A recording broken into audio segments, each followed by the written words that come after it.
नमस्कार, आप देख रहे हैं टीएनपी न्यूज। मैं हूं अंकुर पांडे।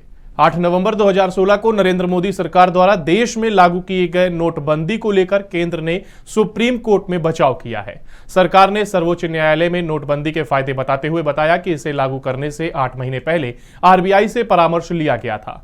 बता दें कि सुप्रीम कोर्ट ने केंद्र सरकार से नोटबंदी की संवैधानिक वैधता को लेकर सवाल पूछा था। इस मामले में केंद्र सरकार ने सुप्रीम कोर्ट में एक हलफनामा दायर कर कहा कि आरबीआई के साथ नोटबंदी को लेकर अच्छी तरह से विचार विमर्श किया गया था। तत्कालीन वित्त मंत्री ने संसद में बताया था कि इस पर आरबीआई के साथ परामर्श फरवरी 2016 में ही शुरू हुआ था। हालांकि इस परामर्श और फैसले को गोपनीय रखा गया था। दिल्ली में आगामी नगर निगम चुनाव 4 दिसंबर को होने हैं। ऐसे में चुनाव को लेकर सभी राजनीतिक दलों के बीच आरोप प्रत्यारोप का दौर जारी है। नामांकन के बाद प्रत्याशियों के कागजों में भारी कमियां पाई जा रही हैं। राज्य निर्वाचन आयोग के मुताबिक नामांकन के बाद 2026 आवेदनों में से अभी तक लगभग 560 के करीब आवेदन रद्द किए जा चुके हैं। तो वहीं चुनाव आयोग ने गलत एससी सर्टिफिकेट जमा करने के कारण किशनगंज वार्ड से पूजा मानसिंह का नामांकन रद्द कर दिया है।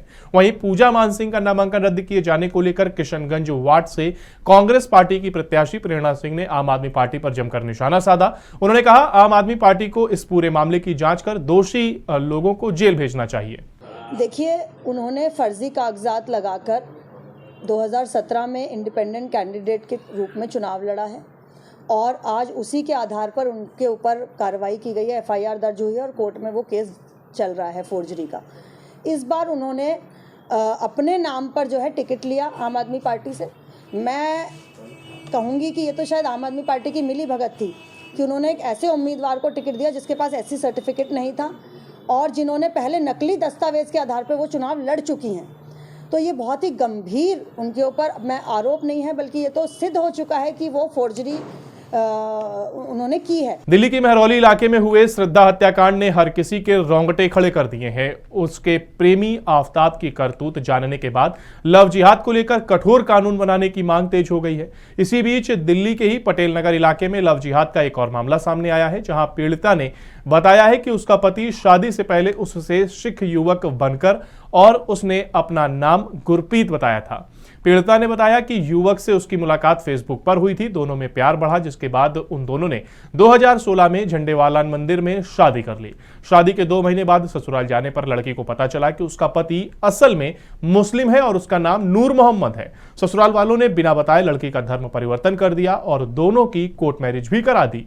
इतना ही नहीं, ससुराल वालों ने उसका नाम भी बदल दिया। शादी से पहले उसका नाम पिंकी था, जिसे बाद में बदलकर आलिया कर दिया गया। तो वहीं पीड़िता का कहना है कि नूर मोहम्मद शादी के बाद मेरे साथ मारपीट करने लगा और उसके परिवार के लोग भी मुझे प्रताड़ित करने लगे। लड़की के पिता का कहना है, आरोप है कि गुरप्रीत उर्फ नूर मोहम्मद ने प्लान के तहत ये शादी की थी। सर, उन्होंने एक मुझे वीडियो भेजी थी। उस वीडियो में जब मैंने देखा तो उसमें ये वीडियो में ये बोल रहे थे कि मेरा नाम मोहम्मद नूर है और मैं मेरे से गलती होगी, मैंने पिंकी की ज़िंदगी बर्बाद कर दी है, हो सके तो मुझे माफ़ कर देना, पिंकी का ध्यान रखना।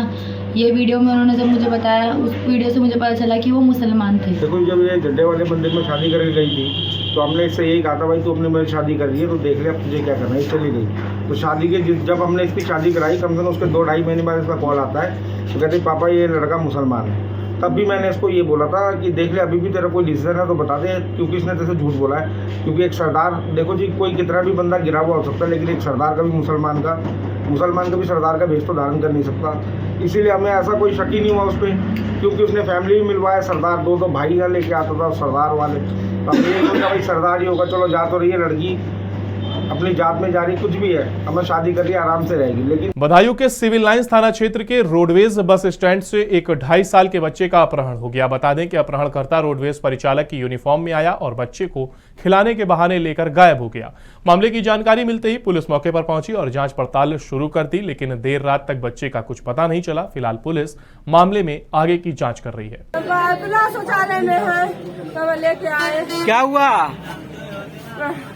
अति हो गया, बच्चा को गोदी में खिला रहा था, ले लिया, गोदी में चला गया। हम तो जैसी लिया है। कै साल का बच्चा था? 2 साल के। क्या नाम था उसका? आसमी आनंद। कहाँ से चला गया? ये शौचालय पर से वहीं यूपी के पीलीभीत के सदर कोतवाली इलाके में एक नाबालिग युवती को भगाने के आरोप में पुलिस आरोपी के घर पहुंची। जहां आरोपी तो नहीं मिला, पुलिस उसकी बहन को पूछताछ करने के लिए थाने ले आई।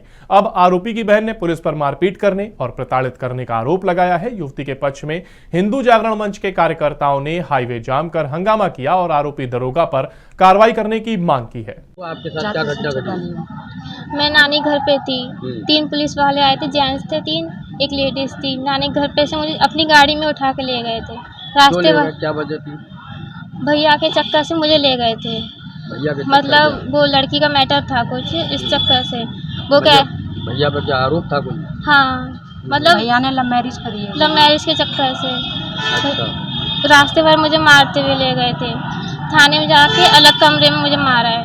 3 जेंट्स थे, एक लेडीज थी। कौन पुलिस कर्मी थे? फोटो है मेरे कने। फोटो है? हाँ। नाम नहीं पता? नाम नहीं पता। खबरों के इस बुलेटिन में फिलहाल इतना ही। बाकी की तमाम अपडेट के लिए आप लगातार बने रहिए टीएनपी न्यूज के साथ। नमस्कार।